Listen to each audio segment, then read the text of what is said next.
अस्सलाम वालेकुम एवरीवन। उम्मीद है कि आप सब ठीक होंगे। आप सबको रमज़ान मुबारक हो। आज पहला रोज़ा है और देखें सारी दुनिया सो रही है, सिर्फ लाइटें जल रही हैं और हम मुसलमान हर जगह पे सारी दुनिया में जाग रहे हैं सिर्फ अपने अल्लाह ताला को खुश करने के लिए। और यहाँ जी सहरी की तैयारी हो रही है। एक तरफ मैंने असल में रात में जो अंडे की भुजिया होती है ना, आलू अंडे की, वो मैंने आलू रेडी करके रख दिए थे क्योंकि सुबह में इतना टाइम नहीं होना था, तो इस वजह से वो मैंने रेडी कर दिए। और यहाँ पे फिर मैंने जल्दी जल्दी क्योंकि मामू ने साग खाना, तो मैंने कहा कि मैं उसको तड़का लगा दूँ। तो मैंने साग रात को फ्रीज़र से निकाल के पैकेट उसका रख दिया था। मैंने थोड़ा सा मक्खन लिया, थोड़ा सा देसी घी लिया और जी यहाँ पे साग को तड़का लगाना शुरू कर दिया। बहुत क्योंकि आजकल सर्दी है, अभी गर्मी जैसी कोई बात है नहीं, अभी बहुत सर्दी है। धूप निकलती है तो टेम्परेचर थोड़ा सा दिन में ठीक होता है, लेकिन जब शाम होती है, जैसे ही शाम होती है तब बहुत ज़्यादा सर्दी हो जाती है। तो साग बहुत अच्छा लगता है, बहुत मज़ा आता है खाने में। और पहले मुझे बनाना नहीं आता था, लेकिन अब शुक्र अल्लाह का, अब मैं चुप करके उसको मतलब प्रेशर कुकर में डालती हूँ तो वो बहुत जल्दी बन जाता है और बहुत इजीली बन जाता है। यहाँ पे मैंने थोड़ी सी सुरख मिर्च डाल दी क्योंकि सब्ज़ मिर्च तो मैंने ऑलरेडी साग में ऐड कर दी हुई है, तो मैंने थोड़ी सी सुरख मिर्च और थोड़ा सा नमक डाला क्योंकि नमक भी कम था और मिर्चें भी कम थी।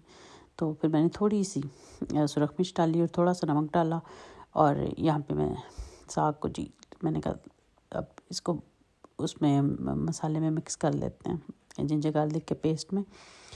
तो यहाँ पे जो मैंने दूसरी तरफ जो अंडे के और आलूओं की जो भुर्जी है, भुजिया कह लें आप, तो उसका भी चूल्हा ऑन कर दिया।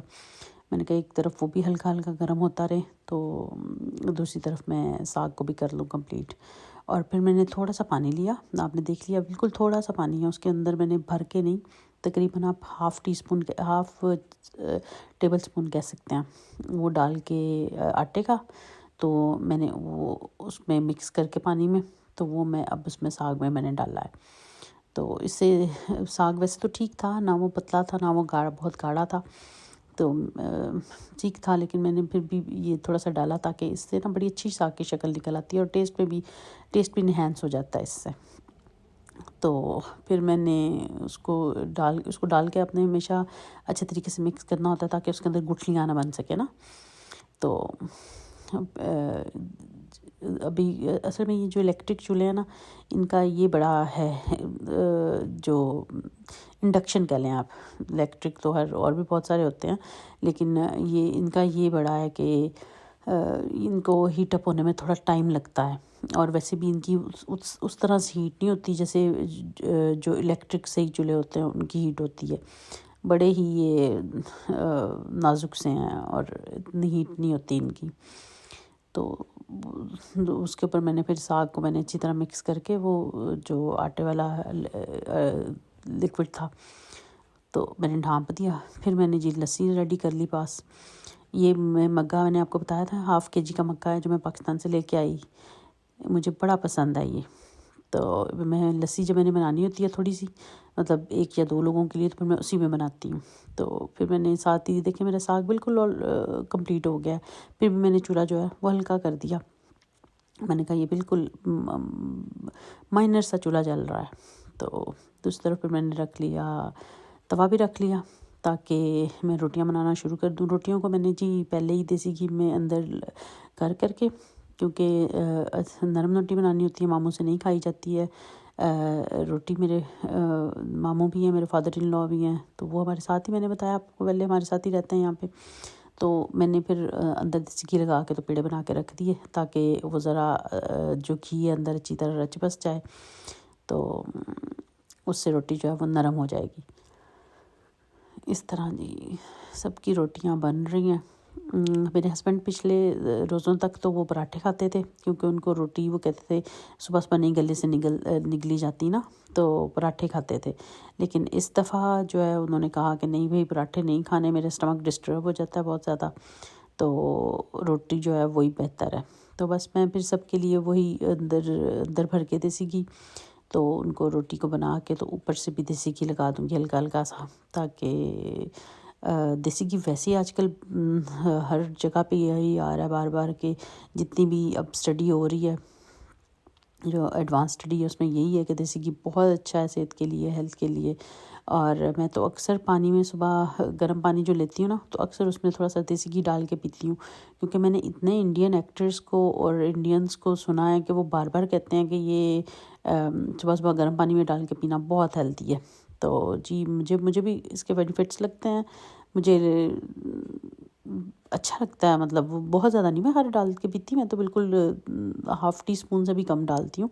लेकिन मेरा ख़्याल है कि वो कॉन्स्टिपेशन वगैरह के लिए बहुत अच्छा, अंदर जिस्म के अंदर जो इंटरनल ड्राइनेस होती है उसको भी ठीक करता है देसी घी।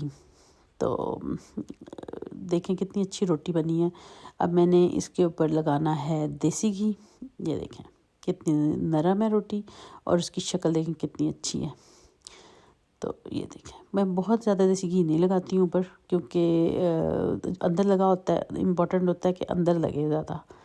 तो फिर भी मैंने लगा दिया, क्योंकि आज ज़रा मैंने थोड़ा सा फिर भी ज़्यादा लगा दिया, क्योंकि साग था तो मुझे ये था कि उसके साथ ज़रा देसी घी अच्छा हो, अच्छा मतलब ज़्यादा हो थोड़ा सा।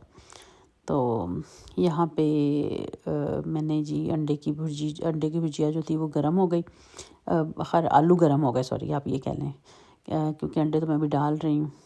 तो फिर मैंने उसमें अंडे मिक्स किए, और मेरे बच्चों को विदाउट आलू या वो जो प्याज वाली, आपको मैंने बहुत दफ़ा बताया कि मेरे बच्चों को बहुत पसंद है प्याज की भुर्जी, और ये आलू अंडों का सालन जो है वो भी वो बहुत शौक़ से खाते हैं। फिर जी मैंने इसमें मिक्स की कसूरी मेथी, और बाकी सारे मसाले तो मैंने ऑलरेडी मिक्स कर दिए हुए थे पहले ही। तो बस अब इसको स्प्रिंकल करना है इस पे धनिया, सब्ज़ धनिया और कसूरी मेथी तो मैंने आपके सामने डाल ही दी है। तो ये ले जी सब्ज़ धनिया स्प्रिंकल करके अब ये हमारा ये भी रेडी है। तो अभी हमारे पास बहुत टाइम था, मतलब टाइम है अभी हमारे पास रोज़ा रखने में। ये नहीं कि मुझे बहुत लेट हो गया था, क्योंकि मैं रोज़ा बंद होना था तकरीबन 5:40 तक, और मैं उठी हूँ 4:15 पे नफल पढ़ के। और बस नफल ही पढ़े गए मेरे से, खैर क्योंकि वो जो नफलों में जो सूरतें हैं वो लंबी पढ़नी होती हैं, तो बस वो फिर नफल ही पूरे टाइम तक पढ़े गए। यहाँ पे जी हस्बैंड मेरे आए, और वो उनको ये था कि जल्दी जल्दी, क्योंकि मामू टेबल पे आके बैठ के हुए थे, तो उनको ये था कि बस अब जल्दी से पकड़ा दो मुझे चीज़ें तो मैं ले जाऊँ टेबल पे। तो फिर मैंने साथ ही शेल्फ़ को साफ़ किया, और फिर मैं आ गई टेबल पे। तो वो लोग देखें उन्होंने स्टार्ट कर दिया, और साग को देख के जो मेरे मुंह में पानी आ रहा था, तो मैंने कहा चलें मैं थोड़ी सी वीडियो इसकी बना लूँ, तो फिर मैं खाती हूँ। तो हम सब ने खैर बहुत इन्जॉय किया अपना नाश्ता, सहरी। और फिर जी अभी हम टाइम कोई 5 मेरे ख्याल 7 मिनट्स रहते थे, तो हम लोग तिलावत करना शुरू हो गए। तो मेरी बेटी आ गई जल्दी से, वो सोई हुई थी और वो आ गई, नहीं मामा मैंने रोज़ा रखना है। मैंने रोज़ा रख, क्योंकि उसको बड़ा ये था कि छुट्टी है स्कूल से, तो जी मैंने रोज़ा रखना है। तो फिर मैंने उसको ब्रेड के साथ ही अंडे की भुजिया दे दी, और साथ में उसने ग्रीक योगर्ट ले लिया और वो खा लिया। और बस सारा दिन पता ही नहीं लगा कैसे गुज़र गया। अब शाम में ये था कि अफ्तारी की तैयारी हो रही है। मैंने पहले दोपहर से ही मैंने चीज़ें रेडी करना शुरू कर दी, क्योंकि एंड टाइम पे कुछ भी नहीं होता। फिर मैंने जी यहाँ पे बारीक बारीक आलू, प्याज और पालक काट ली, उसमें बेसन ऐड किया, नमक, सुरख मिर्च, सब्ज़ मिर्च और सारे स्पाइसेस डाल के, ज़ीरा, अजवाइन, और फिर मैंने एंड पे इसमें जी डाले 3 टेबल स्पून होगा मैदा, क्योंकि मैदे से एक तो ऑयल जो है वो कम लगता है, बेसन बहुत ज़्यादा ऑयल अब्जॉर्ब करता है और मैदा कम करता है, तो उससे वैसे भी इस पकौड़े जो बड़े क्रिस्पी बनते हैं।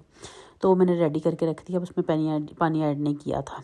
तो यहाँ पे जी सब्ज़ मिर्चें लेके आई थी मैं काफ़ी सारी मैंने सब्ज़ मिर्चों को छोटा छोटा किया, और फिर मैंने उसको दूसरा चॉपर नहीं लिया, मैंने ये हैंड वाले चॉपर ले लिया। और ये देखें इसके अंदर कितनी अच्छी मिर्चें जो है ना वो बिल्कुल उसका पेस्ट नहीं बना, छोटी छोटी चॉप्ड हो गई, वो चॉप बन गई और वो भी रेडी हो गई। फिर जी समोसों का जो वो आटा था वो भी गूंद के रख दिया। और चूँकि वीडियो बहुत लंबी हो रही थी तो फिर मैंने क्या किया कि मैं बाकी सारा मैंने स्किप कर दिया। और ये देखें अब अफ्तारी का टाइम है। बेटी मेरी से मैंने कहा पहले दुआ मांगते हैं, तो वो दुआ मांग रही है। साथ मैंने रूह अफ़ज़ा बनाया और मेरी बेटी को बहुत पसंद है ये उसमें जो होता है तुख्म लंगा वो डाल के पीना बहुत पसंद है उसको। तो वो मैंने तुख्म लंगा डाल के उसको रूह अफ़ज़ा दिया। और दही भल्ले में कोई भी वीडियो में किसी और रमज़ान मतलब अफ्तारी की किसी और वीडियो में इंशाल्लाह दही भल्लों की वो जो रेसिपी है वो भी ऐड कर दूंगी। और बाकी समोसों की इंशाल्लाह उसमें मज़ीद ऐड करूंगी। मुझे कमेंट्स में ज़रूर बताइएगा कि कौन कौन रूह अफ़ज़ा पी रहा है यूरोप में या बाकी ममालिक में भी अफ्तारी में। तो अपना